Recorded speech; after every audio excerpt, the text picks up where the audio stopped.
Let's talk about what is on my November must-read book list. 3 of the books I have physically, and the rest I'll be reading on my Kindle. Okay, let's get into it. The first book I'm reading this month to start off November, I'm reading on my Kindle, and it is Shield of Sparrows by Devney Perry. It is a high-stakes romantasy about monsters that are stalking this cursed realm, a forgotten princess turned warrior, and of course, enemies to lovers. I have been loving this book so far. I'm only on chapter 7, but I'm already coming up with predictions for the rest of the book, and I can't wait to keep diving into it. The second book on my TBR is Alchemy of Secrets. I do actually have the physical copy of this.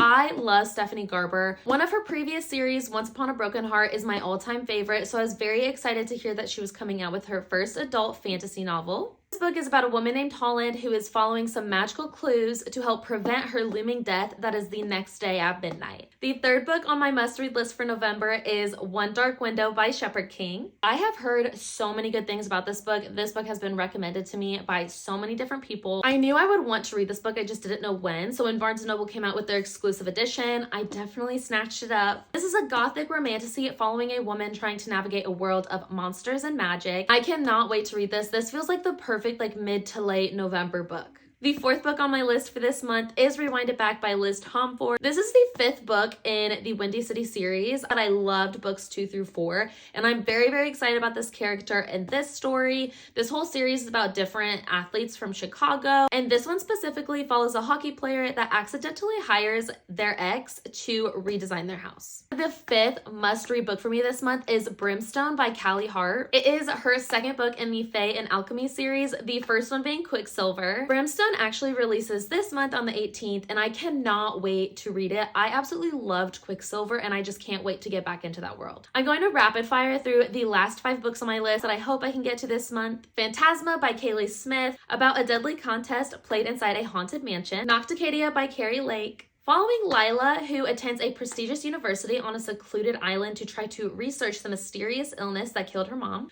Drawn Together by Juliana Smith. This is a You've Got Mail remake. I recently read another You've Got Mail remake and I loved it. This one's about a children's book author and a children's book illustrator. They are friends in real life but enemies online. If It Makes You Happy by Julie Olivia, which is a small town romance set in the fall time in 1997 Vermont. And lastly, Nightshade by Autumn Woods, an academic romance where the main character attends university to investigate the death of her parents. I have been in the worst book slump for literally months now, which is crazy because I used to read all the time every day. So I am very excited. Last month I read Mate with my book club, and I feel like that really sparked my love for reading again. So I'm very excited to keep reading Shield of Sparrows and dive into all of my other TBR reads this month.